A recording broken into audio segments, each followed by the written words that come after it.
Welcome to the second session of our parenting series.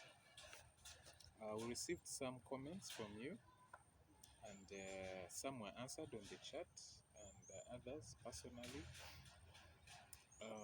Others will share as we go along.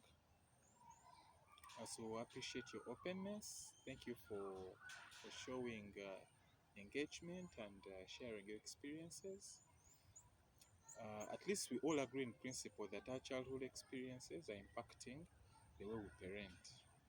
And today we'll be looking at parenting styles.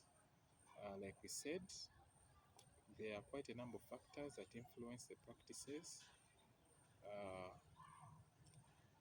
our children's relationship with us. Our own parenting backgrounds, our social class, our beliefs and cultures. But whether we are aware of this or not, we relate to our children based on the long term relationship we've nurtured with our parents, with our friends, and how we've been grown by these. Not only that, but when we do not agree as a couple on how to parent, we invite our kids to play the parent role against each other and ourselves. So we end up having one parent compensate for the weakness of the other. That's why today we'll focus on identifying the parenting style. I hope we all saw we shared a parenting questionnaire which will help us assess the parenting style that probably each of us is applying. Then from there, we can have a meaningful discussion. Uh, I'll let my wife dive into to defining the styles. Then we'll come back. I'll come back later for some briefing. Thank you. Okay, thank you, Benon. Hi to all of you. I hope you're well. Welcome again to the session, Parenting Styles. I'll quickly dive into what the styles are and what they mean. The term parenting styles was coined by a child psychologist called Diana Baumrind in 1966, and she did this study on preschoolers. Basically, what parenting styles mean is these are standard practices or strategies that parents use in nurturing or bringing up their children, and these styles are based on the level of affection or the warmth that you extend towards your child, and the control, or what we can call structures. So it's how do you relate with your children in terms of affection? How do you show affection to your children, if at all you do? And what control do you extend to your children, or what structures are there for your children, if there are any structures anyway? And so I'll just give an example. If, let's say, your 5-year old littered, like left his toys all over the place, how how will you go about that scenario? Some of us may call back the child and have a discussion about it, or talk to him. That is, if there are any, if you've not set any limits, or if you don't know exactly what to do, and then you explain to him what he needs to do. If there are limits, of course, then the consequences of his actions take effect. If that is one way you can deal with it. The other way is, you could allow the child to just proceed with what he or she is doing, and then you do it yourself, or you call the maid to clean up. The other is, you just call back the child, wallop the child a slap, and then just that alone is going to tell the child something is wrong. So the strategies that you're going to use in such a scenario are going to tell exactly how actually do you extend your structures or your affection to this child. And so I'll quickly go into the strategy the parenting styles, and there are majorly four parenting styles. The psychologist I talked about coined three styles, and then some other two psychologists found out one more. And so the styles are, like I said, that there's a style where, if you've checked the quiz that we sent out, one style is you balance your affection and your control, or your affection and the structures. What that means is you explain in every scenario, you endeavor to explain to the child the rules, and you do it with affection. So at least you take the time to listen to the child, to reason with the child. So actually that parenting style is called the authoritative parenting style. It's high on affection and high on control. The parent takes time to listen to the child, the parent takes time to reason with the child, and so there's like you're playing it out together. That is the authoritative parenting style. I'll come back to the outcomes on the child. The other style is one that is high on affection. It's high on control, high on structures, low on affection. And so there are very clear rules. You don't get out of the structures. This is the line. You get out of the line, I spank you, I yell at you. We don't see eye to eye if you're out of line. That is the authoritarian parenting style. That is, to be honest with you, most of us, I've been following Asmahani's videos about kids born in the 80s, kids born in the 90s, and it's almost clear that kids born in the 80s were parented with the authoritarian parenting style. This is what you're supposed to do. You get in the house, you greet mommy. You get in the house, you say hello, you know where to put your shoes. Should I find your shoes along the way? It's a spank or it's a yell. So that is the authoritarian parenting style. And then the other is one that is very high on affection and low on control, low on structures. Maybe those are the children of the 2000s. So this one is actually the research shows that in this particular home where there is where this is actually called the permissive parenting style. The children are running the show. Mommy, I want ice cream that child will get. I remember a story, a friend of mine told me how a father took his kids to a restaurant, and one child said, me, I want tomato sauce, and the guy said, give the child tomato sauce. So whether he paid or not, but the father just said he wants tomato sauce, give him tomato sauce for lunch. And so here the children run the show. It's what they want takes precedence. There are no rules, there are no structures, there are no boundaries. This is my baby, I don't want to upset my baby. That kind of parenting style is called the permissive parenting style. Very high on affection. The parent listens to the child, but very low on control, very low on structures, no rules, no boundaries. And then the last parenting style is called the uninvolved or the neglectful parenting style. In this particular parenting style, the parent is very low on control, very low on affection. No rules, no structures. The parent is sagala kumanya. Yeah, like very absent, sagala kumanya. I have given you the basic needs. I've given you food. Don't you have food? Don't you have clothes? You have a house. That is it. And I'm reminded of parents usually say, do you know how many street children there are that don't have what you have? But that's not all. That's not all a child needs. A child needs emotional support. A child needs to be listened to.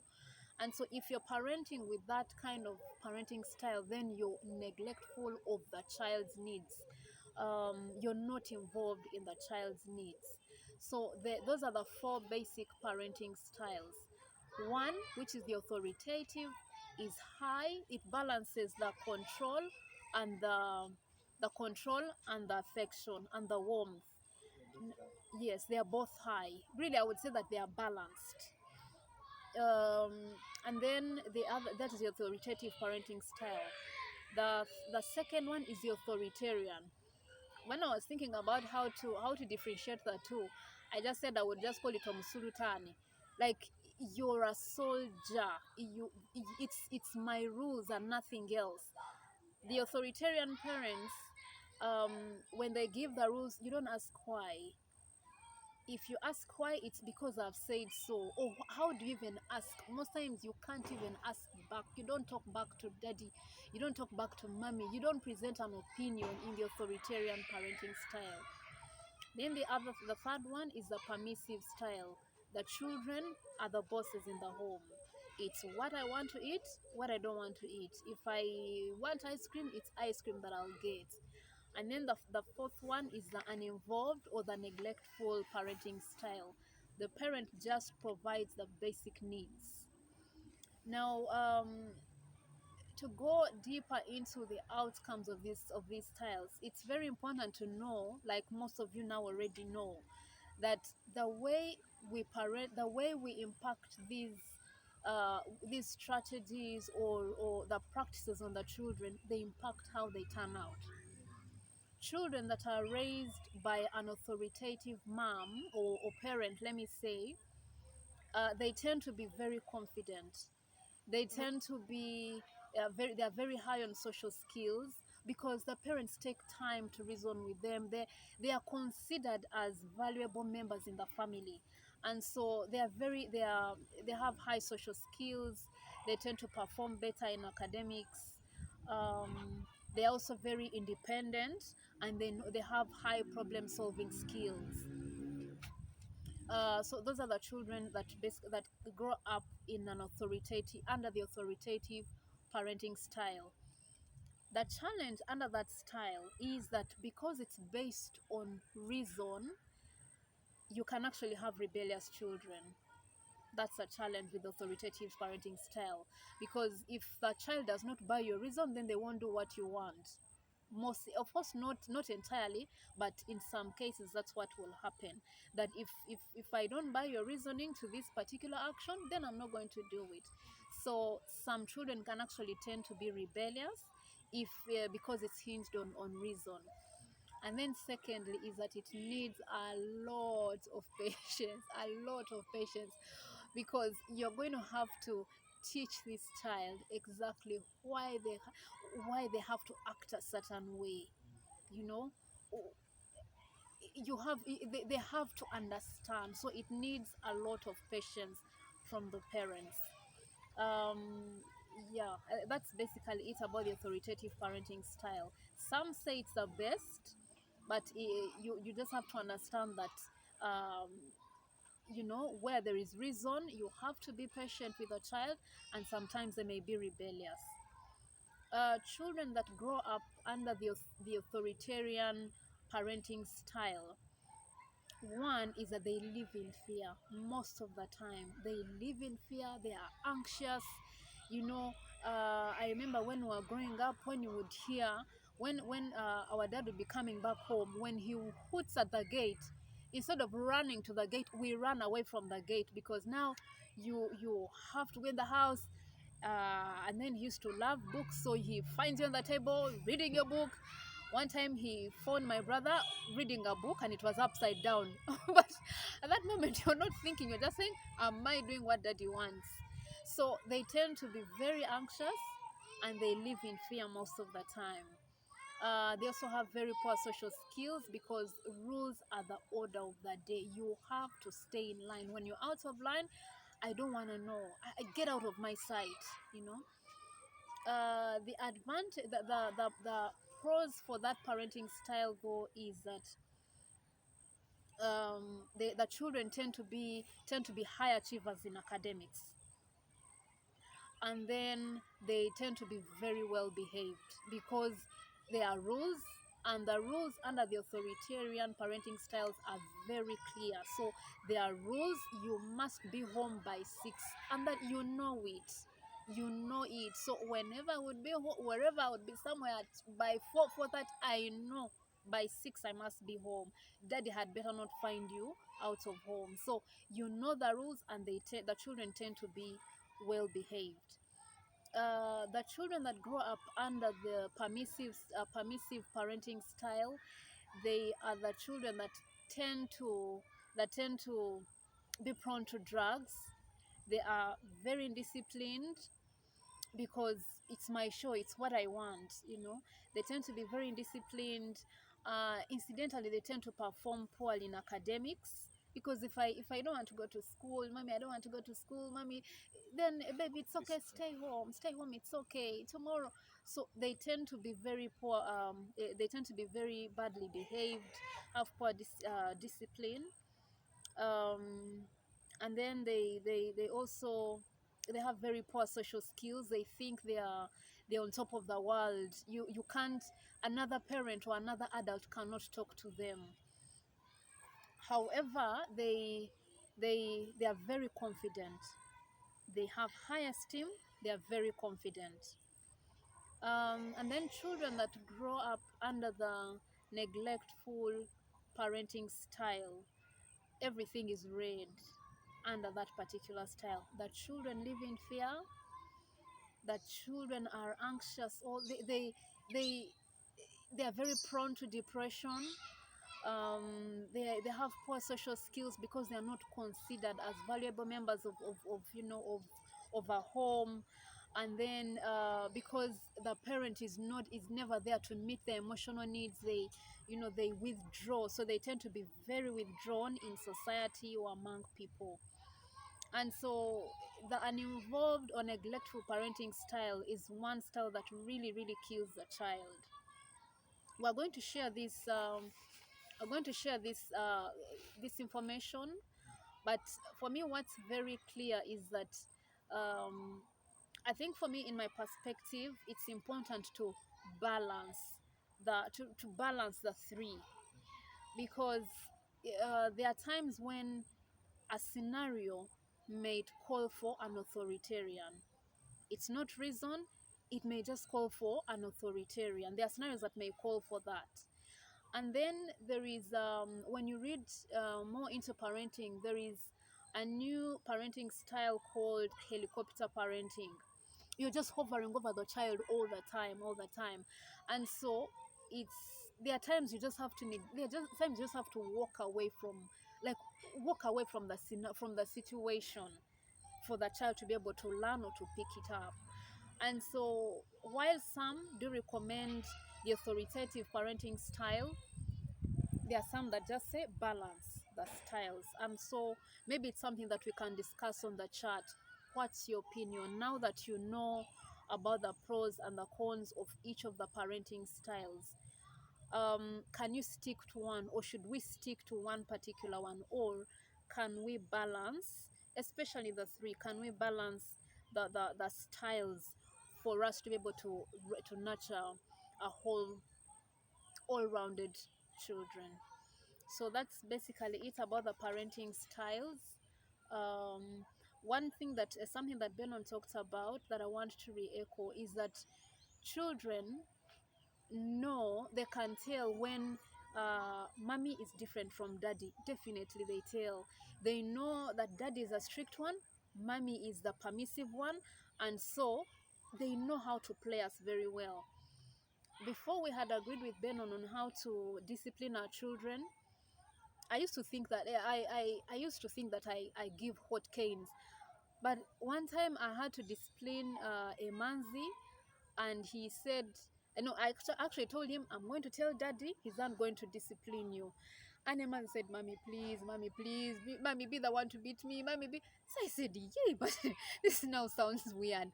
Be the one to beat me, because he knows that daddy is going to be very firm in his discipline. So I noticed children actually know, so they can really play us if we are not in unity on how to discipline our children, on how to parent our children. So it's important that as a couple you sit and agree on what style you are going to use, or how to go about particular circumstances or particular situations, or else that children actually work or play, um, they play wise against you.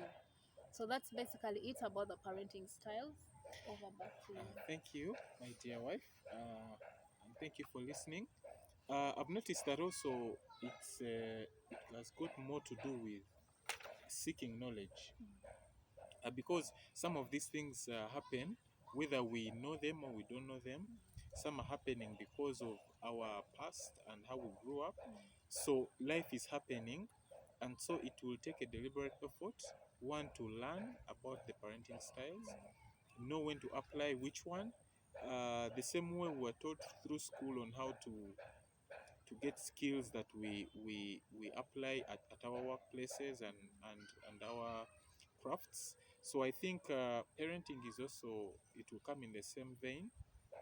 We need to learn the parenting styles, get to know them, and then I don't know whether I should say cram them, but understand them so well that we know here I need to apply this, here I need to apply that. This scenario, I'm reminded when we used to learn mathematics, where we had formulas and things like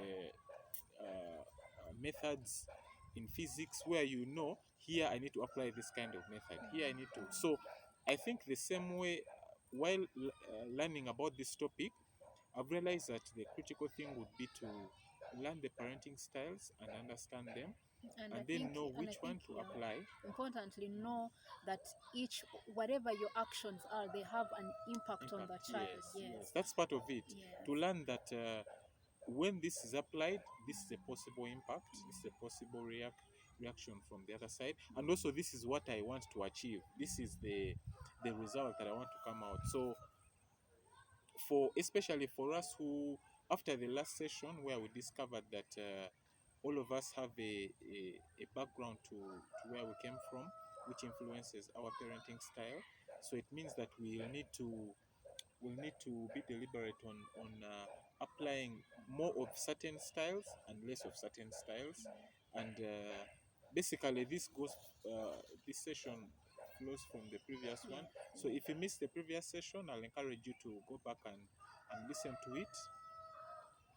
There's a lot to learn there, and then flow it with this one so that we're better at our parenting.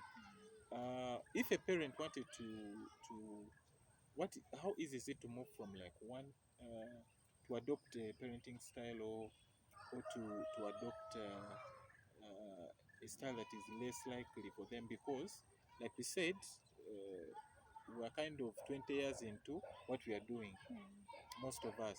So how possible is it, how easy is it, do you think it will be for the parents to adopt the new ones? Okay. What advice would you give them? Okay. For me, the advice I would give, one is to come from the understanding that there's a lot of learning and relearning that we must do. There is no parenting manual. One, there's no parenting manual. Two is all children are different. So for me, one, it would be to know that you're on this journey and you don't know everything, or you may know, but what you know will not apply to your child number two or your child number three, something like that. So one is to take the time to understand your children, and then you learn what to apply on each. Um, the second thing that I would say is, let's be given to learning. There are people that have been there before us, and so they know what to recommend. That's the best I can talk about parenting. You can't really say that someone has crafted the manual, because that manual may not apply to your children, but you will have the basic principles. Things like take the time to reason, to talk to your children and understand what they like, what they love. Then you know. And it's amazing that now the ages of our children, like our daughter Abigail at 7, she now has. We need to sit with her and talk to her. Even Emanzi, they really understand many things. So when we keep under the fallacy of they're just children, we are lying to ourselves. So make that time to interact with your children, be given to learning. There's a lot of information, lots of material that is out there. And then, of course, I cannot fail to put the kalango that Kenneth is here to serve you. Yeah, so we have a whole lineup of topics to discuss, amazing people to bring on board. Yeah, so let's learn together. Let's get on the journey together. Yeah, the last for me is one of the things I've discovered is that actually my wife has hinted on it is we are unique, our children are unique. So really, there is no. We can learn from the books, and Kianes can help us show us the general picture. But really, we need to take time and be with our children and learn them. Because one of the things I've noticed is every child is different, and because every child is different and they are placed in a different family setting, that makes it even very unique. So the situation you're dealing with, as much as it may have the general solution, it has a very unique touch that needs to come to it because uh, each child is different, our backgrounds are different, and we bring that in the mix. It's like when you're preparing a meal and putting different ingredients. The ingredients that form that family setting, the family that we come up with, are very different. They are very unique. Some may have general trends, but because they are very unique in their mix, I think it requires us as parents to be very involved, and we spend time with our children. When you learn the children and add in this, you know which how much pinch of salt to put, how much curry powder to put, how much water to put. That is if you're testing, yeah. So I would encourage all of us to get involved with our children and learn them. Yeah, not reactively learn after they have done things. Gets to talk with, like my wife, I said, our children have grown that we Involve them. we involve them, we have discussions with them, and it's very interesting because they engage and they ask things that you think some of us asked at a much older age. So I think also the exposure they have, the kind of generation uh, they are growing in now is a bit different. It adds to the mix. So for me, the last thing would be that let's get involved with our children. That's the only way we can groom them and then raise them up. The responsibility is on the parent. It's not on the TV. We can delegate it to some extent, but the responsibility still falls on us as the parents, and accountability to God is still with us, the parents. So I thank you so much for watching this week. Let's engage on the chat. Let's ask the questions. Let's read the question and raise the discussion. Keep the discussion flowing. Thank you so much and enjoy your evening. Thank you.